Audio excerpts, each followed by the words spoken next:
Last night I had my 4th ayahuasca ceremony here in the beautiful mountains of Peru. Gorgeous, hey?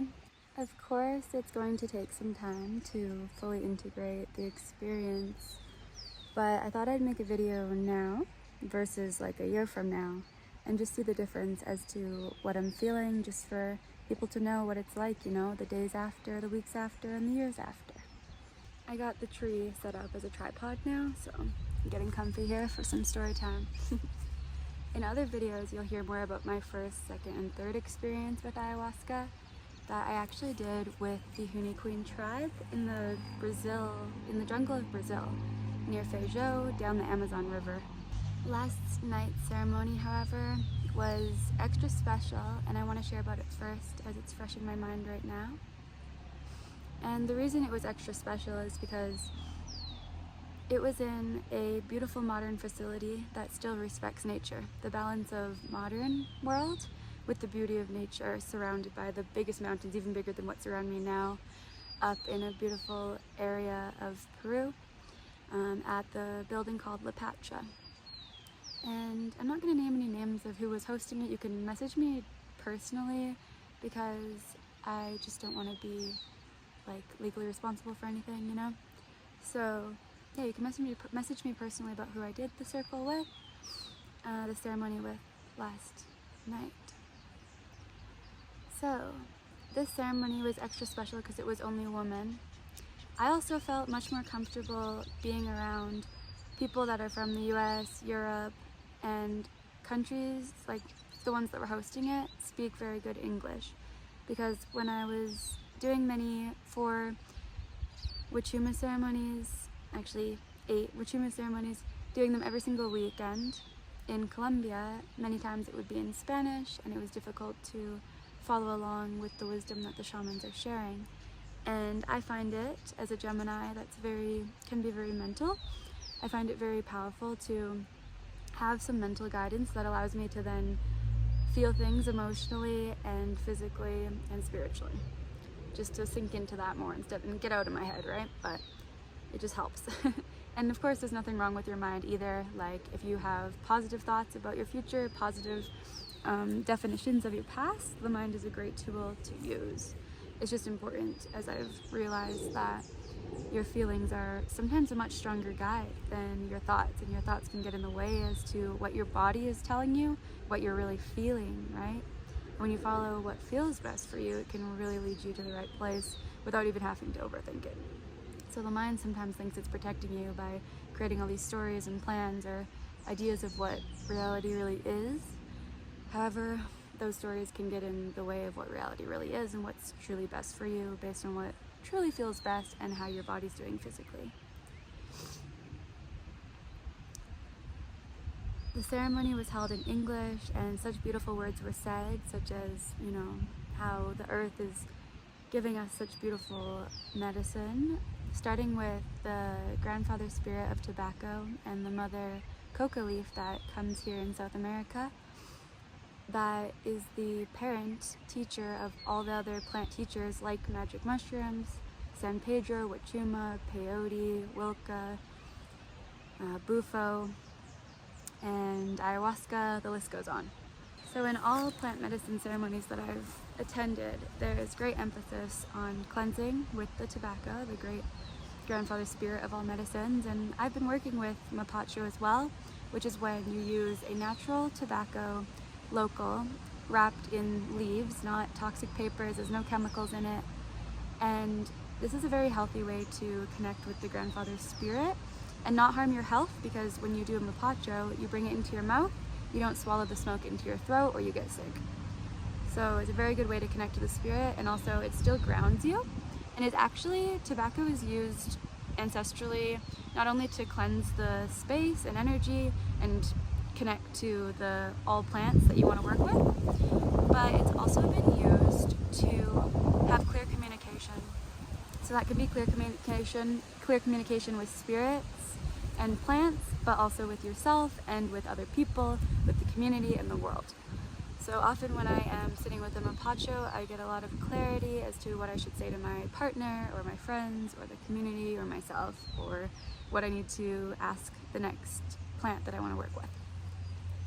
There was about 10 to 15 women, I didn't count because there were so much other things to think about, in a beautiful yogic temple with a altar in the middle, and the 3 women were singing, and the one was mainly serving the medicine as the maestro shaman, and she was holding such a beautiful, safe presence of love for everyone to heal themselves. And there was 5 people that were new to ayahuasca. For me, it was the fourth time, but I still feel pretty new because the experience is different every time. And just to share a little bit about this experience. So for the first 30 minutes, as the medicine was kicking in, the lights go out in the room and you just were going internal and, you know, setting our intentions after you drink. It takes about 30 minutes to kick in. And in those 30 minutes, my head was pretty loud. And as your head starts to quiet is when the medicine starts working and you feel things very emotionally. I mean, this is just my experience. It's different for everybody. But for me, I started to feel very strong emotions in my body, especially actually connected to certain thoughts. So I could tell like how a certain thought was feeling in my body and whether it felt good or bad. And that's been good guidance for me. And what I've realized over these 4 ceremonies is just like how disconnected I've been to my emotional body, because I was very open as a kid. I was very sensitive, but I got hurt and I felt so much pain that I started to numb myself with 10 years of eating disorders in hospital, you know? And then even numbing myself from all that trauma as well.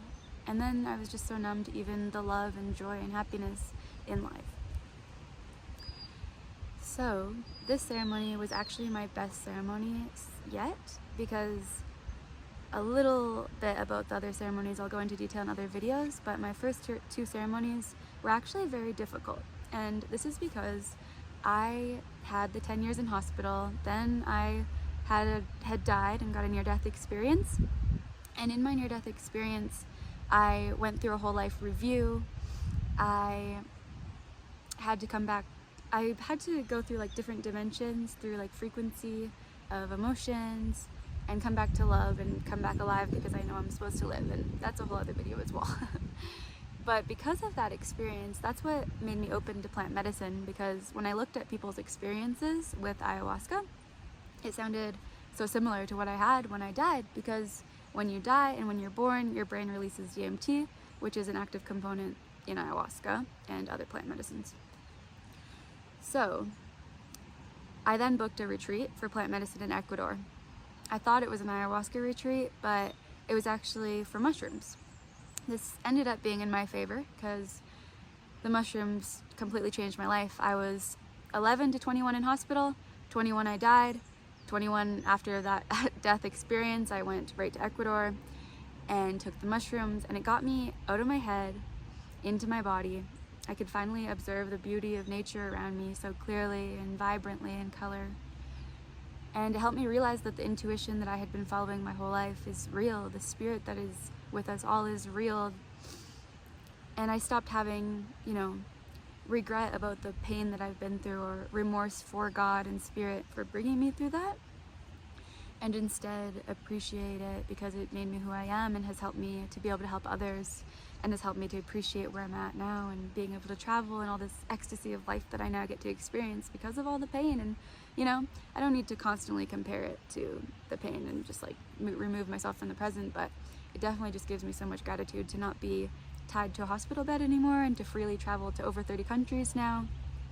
I am really grateful for my journey.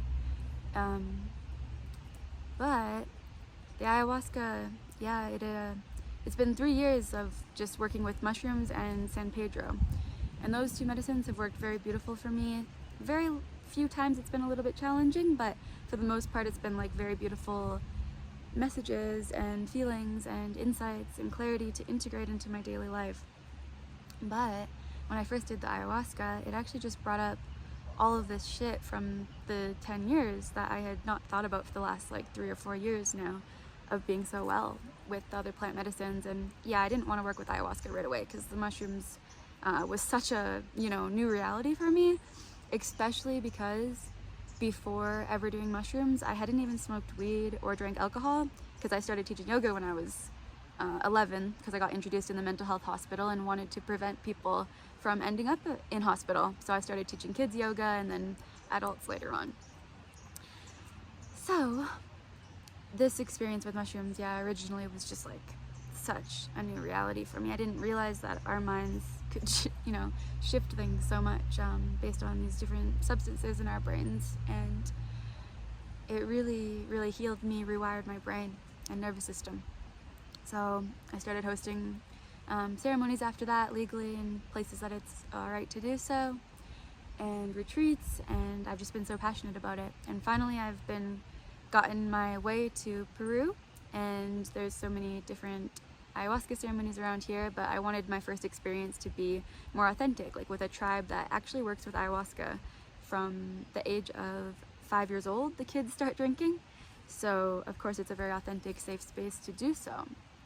But just maybe only because it was my first time or because of the language barrier, it was terrible and very hard to integrate. And yeah, that's another video.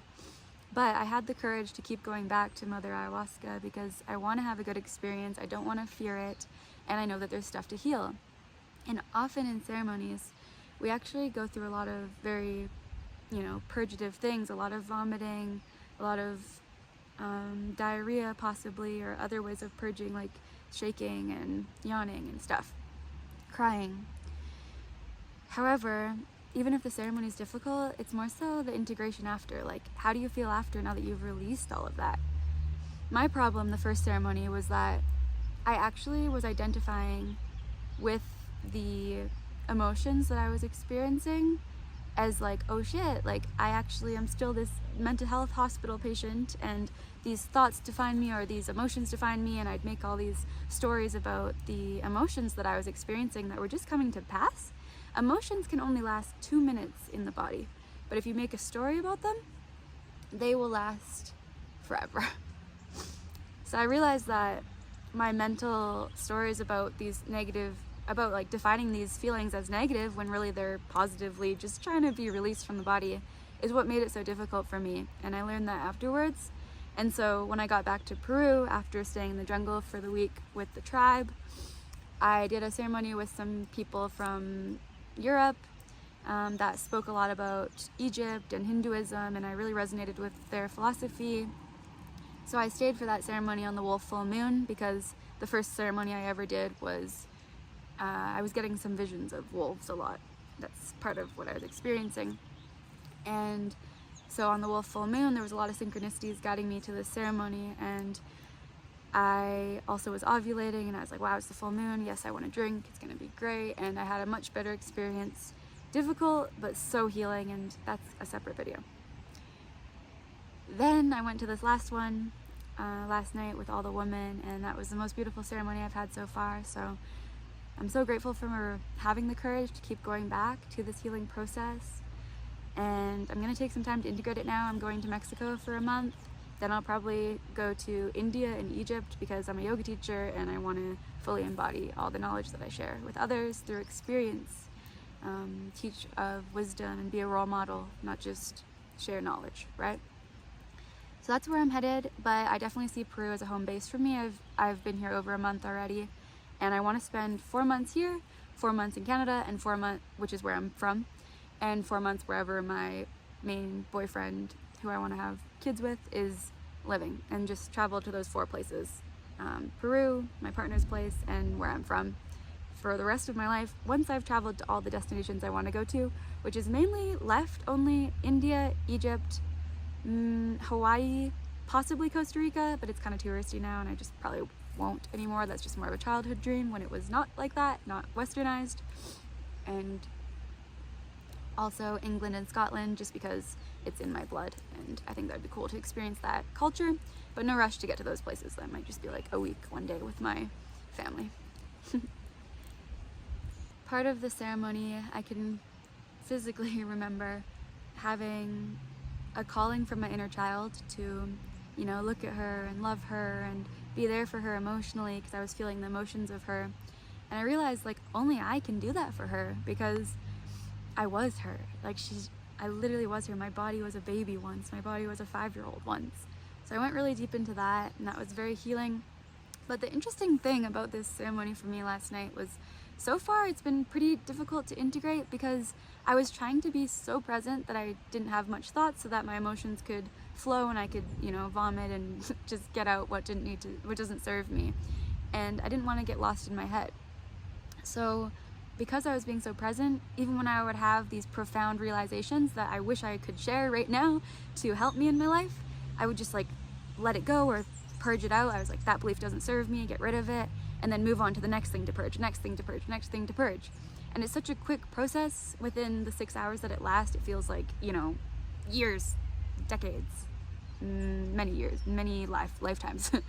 So yeah, I didn't really have time to really let it sink in, but I'm also just letting go of the fact that maybe I don't need to understand it mentally. Maybe it was just already released emotionally, and in the present moment, if I continue to stay present even when I'm not on medicine, well, those realizations, those truths are going to appear when I need them in the present, and I don't need to constantly be fixating on them when it's not necessary.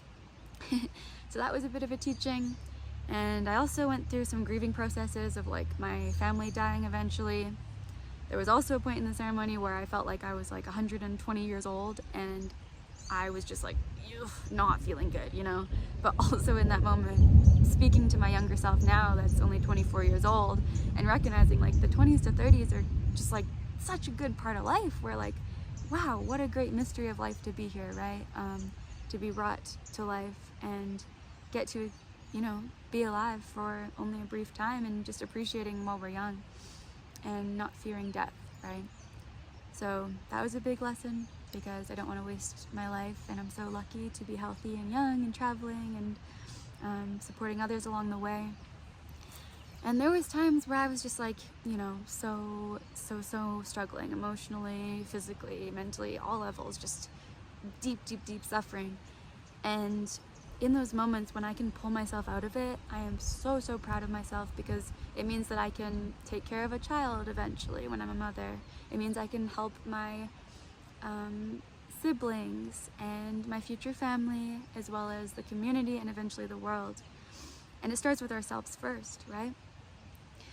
In the morning, we all took our vomit buckets and put them back to the earth as fertilizer to grow some beautiful flowers. And that's just proof of how we can transmute the brutal things into something so beautiful. The highlight of the ceremony for me was singing along to such beautiful medicine music and karos, which is sacred geometry that heals your body through the sounds and frequencies. It's really hard to explain, you know, the depths of this medicine. But the earth brought it here for us to heal us, so that we can also heal the earth and heal each other and our communities in the world. And I'm so grateful to be here and to experience that, and I wish it for everybody that feels the call, everybody that's ready to heal themselves, to help heal others too. And it was so beautiful. In the morning, we all got together and ate breakfast together. We made breakfast together. So many women in the kitchen, not just one woman serving a bunch of men or anything, you know? And just such deep conversations, such beautiful, really seeing each other and all the pain and all the joy, and the times when I was crying just tears of joy at times, but silently, because you don't need to make a noise, you know? Like, silence is beautiful too, and there's moments of silence between the songs as well to help you, you know, get up and go to the bathroom, or, you know, think of something else, because the songs can be very deep. Yes, I felt a lot of full body pain in the ceremony, but I also felt like full body love. I felt that my partner is a safe space for me now, that if I'm suffering, I can come back to that love that I have for them, not just my dad and my mom, but for a person that's not even blood related to me, that I may have a family with eventually. I felt so much joy just listening to the beautiful women singing such angelic vocals in such a trance state, that I wasn't just smiling with my teeth, but like my whole body was like ecstatically joyed. And I'm just so much more open emotionally now since doing ayahuasca, and aware of my feelings instead of just being in my head.